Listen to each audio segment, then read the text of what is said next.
Alhamdulillah alladzi ja'alana minal muslimin wal mu'minin wal muhsinin. Asyhadu an la ilaha illallah wahdahu la syarika lah wa asyhadu anna Muhammadan abduhu wa rasuluhu la nabiyya ba'dah. Allahumma salli wa sallim ala hadzal nabi al-karim Muhammadin wa ala alihi wa ashabihi ajma'in. Amma ba'du fa ya ibadallah usikum wa iyaya bitaqwallahi wa ta'atihi la'allakum tuflihun. A'udzu billahi minasy syaithanir rajim. Bismillahirrahmanirrahim.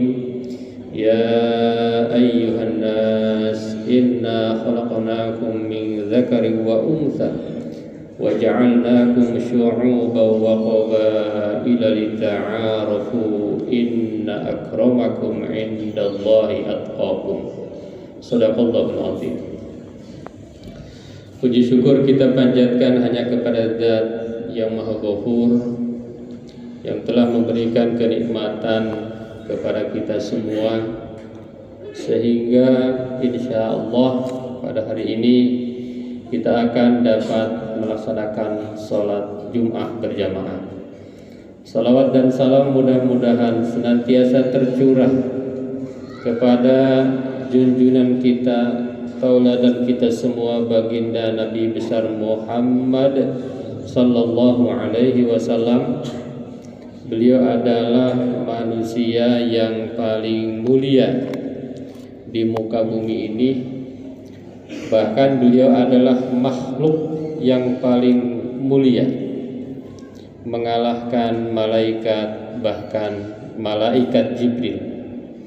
Oleh karena itu, maka pada kesempatan ini saya sebagai khatib, marilah kita berusaha meningkatkan keimanan dan ketakwaan kepada Allah, agar kita menjadi manusia yang semakin mulia, menjadi manusia yang paling mulia.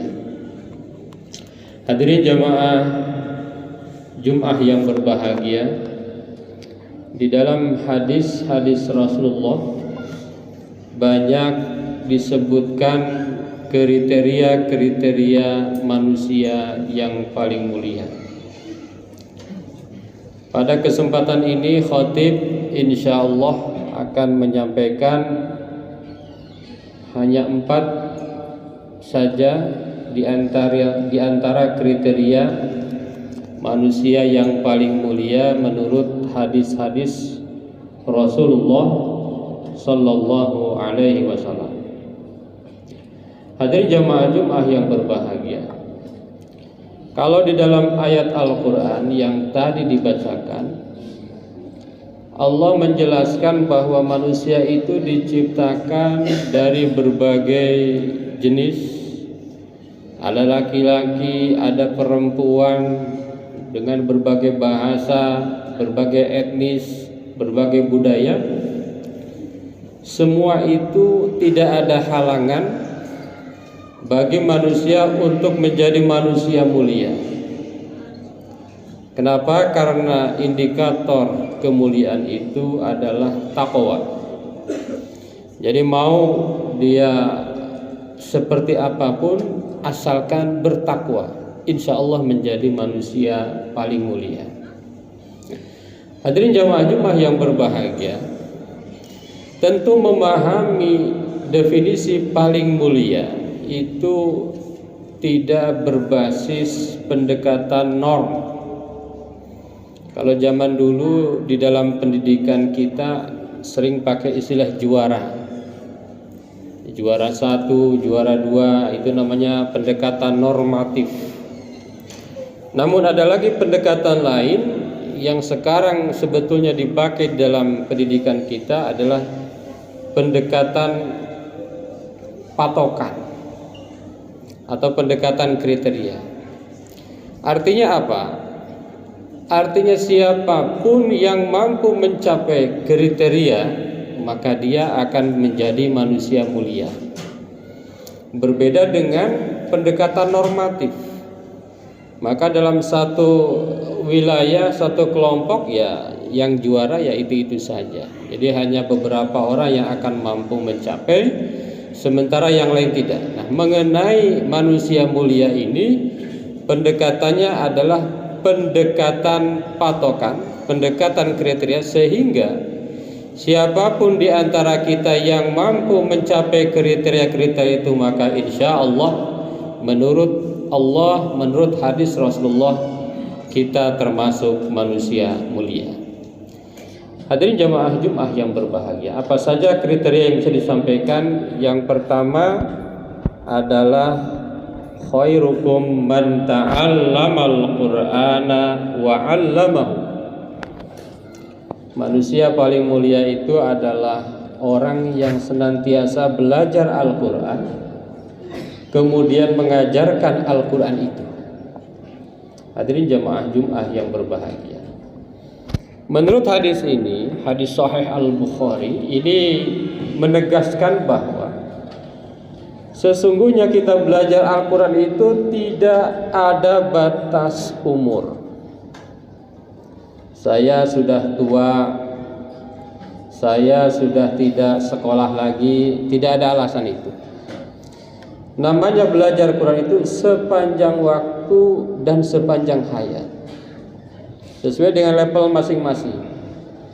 Karena Al-Quran itu dimulai dari misalnya belajar mengeja, belajar abatasa, belajar iqra, belajar kiloati, belajar tilawati, dimulai paling dasar. Kalau sudah bisa belajar memahami ayat-ayat Allah Subhanahu wa ta'ala. Kalau sudah lebih tinggi lagi, membaca tafsir-tafsir.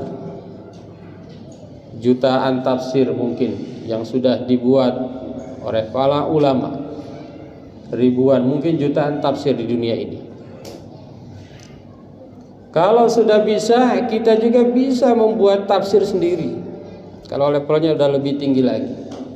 Jadi belajar Al-Quran itu sebetulnya tidak akan ada ujungnya. Bahkan para ulama menyebutkan, sesungguhnya umur kita itu tidak cukup untuk belajar tentang Al-Quran, itu nggak akan ada habis. Itu nggak akan ada habisnya. Dan apa yang kita tahu, apa yang kita pahami dari Al-Quran itu, wa ma utitum minal ilmi illa qalila, tidaklah kita diberikan ilmu termasuk tentang Al-Quran kecuali sedikit. Maka para ulama menyebut yang kita tahu itu nggak sampai 1% dari hakikat Al-Quran. Maka belajar Al-Quran itu belajar sepanjang hayat. Man ta'allamal Quran wa 'allamahu. Kemudian setelah kita belajar Al-Quran, kita ajarkan Al-Quran kepada orang lain, kepada anak kita, kepada cucu kita, kepada saudara kita, kepada murid kita, kepada siapapun tentang Al-Quran. Hadirin jamaah Jumat yang berbahagia, alangkah indahnya orang yang setiap harinya itu senantiasa berkarib-karib dengan Al-Quran. Setelah memahami Al-Quran, tentu laksanakan apa yang menjadi pesan-pesan Al-Quran. Karena Al-Quran adalah hudal linnasi wa bayyinatin minal huda wal furqan. Insyaallah seorang yang senantiasa berkarib-karib dengan Al-Quran, setiap hari tidak pernah lepas membaca Al-Quran, setiap hari tidak lepas merenungkan Al-Quran, maka beliau akan menjadi seorang yang mulia di sisi Allah Subhanahu wa ta'ala. Hadirin jamaah Jumat yang berbahagia, yang kedua, manusia paling mulia menurut hadis yang bisa disampaikan adalah manusia yang paling banyak, yang paling baik akhlaknya. Sebagaimana Rasulullah bersabda, inna min ahabbikum ilayya wa aqrabikum minni majlisan yaumal qiyamati asasinukum akhlaq.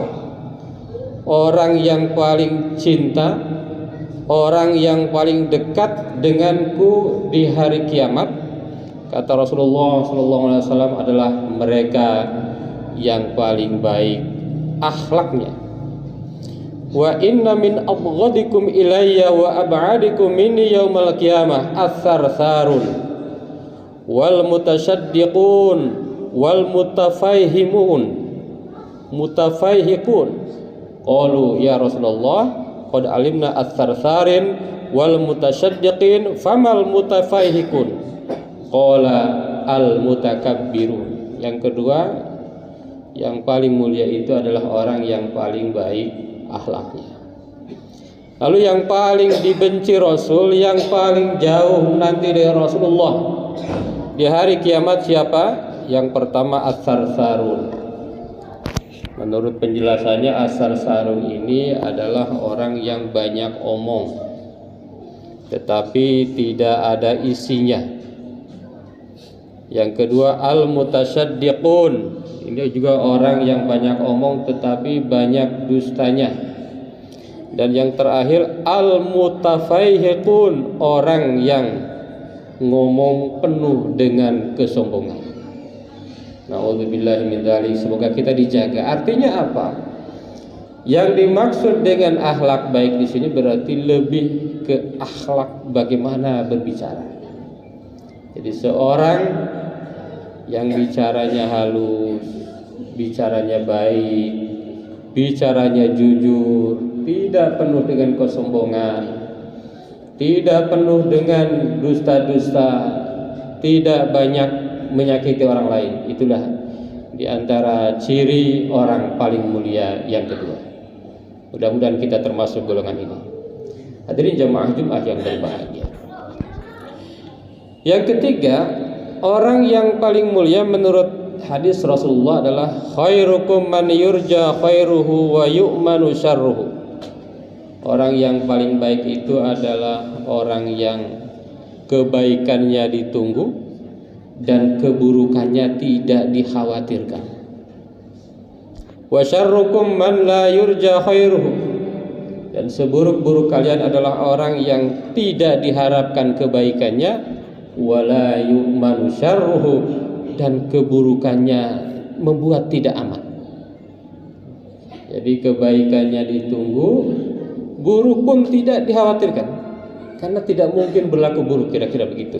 Tidak mungkin akan menyakiti, tidak mengkhawatirkan. Nah, inilah orang yang betul-betul memberi manfaat kepada orang lain, orang yang paling mulia menurut salah satu hadis Rasulullah Sallallahu Alaihi Wasallam. Hadis-hadis ini adalah hadis-hadis sahih. Hadirin jamaah Jumat yang berbahagia. Yang keempat, yang terakhir yang bisa disampaikan pada kesempatan kali ini, sekali lagi bukan hanya 4 tetapi banyak. Khairukum li ahlihi. Orang yang paling mulia adalah orang yang paling baik terhadap keluarganya.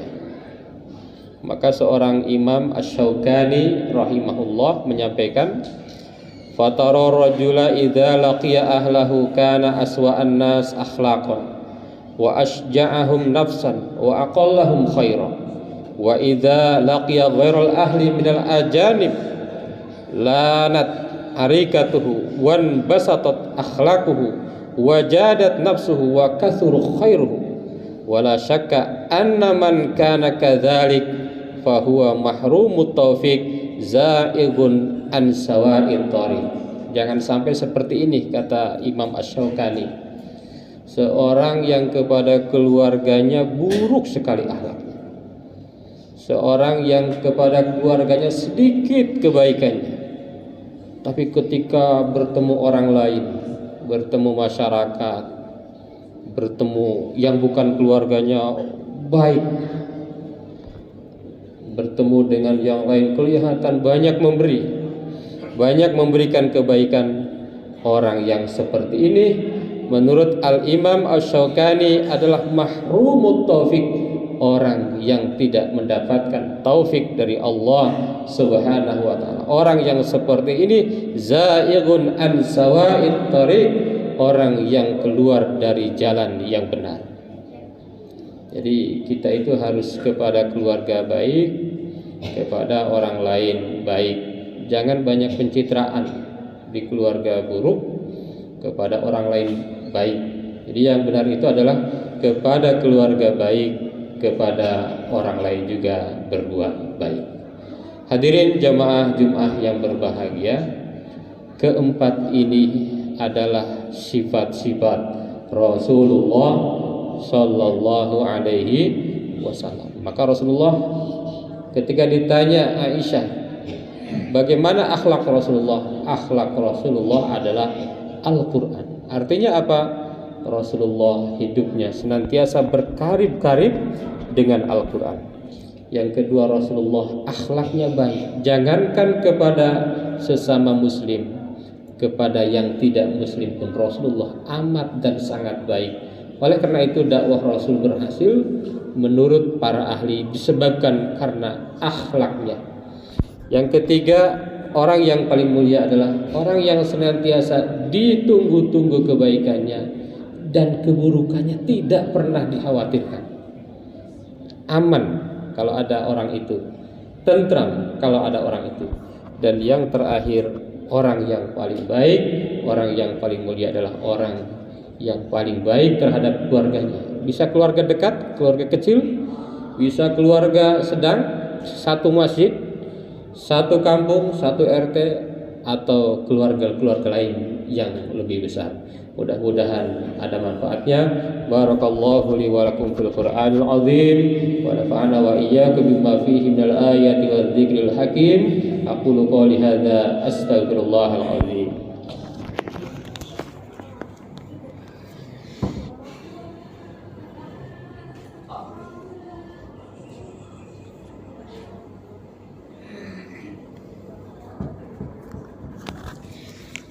Alhamdulillah alladzi kataba ala nafsihi rahmah wa amarna bimtisali ma'muratihi wa ijtinabi manhiyatihi muddatal hayat. Asyhadu an la ilaha illallah wahdahu la syarika lah wa asyhadu anna Muhammadan abduhu wa rasuluhu ila yaumil qiyamah. Allahumma shalli wa sallim ala hadzal nabi al-karim Muhammadin wa ala alihi wa ashabihi ajma'in. Amma ba'du, fa ya ayyuhan nas ittaqullah haqqa tuqatih wa'lamu anna Allah ta'ala qad wa'ada liman ittaqa bidukhulil jannah wa tawa'ada liman 'asahu bidukhuli jahannam ma'wa. Inna Allah wa malaikatahu yusalluna 'alan nabi ya ayyuhalladzina amanu sallu 'alaihi wa sallimu taslima.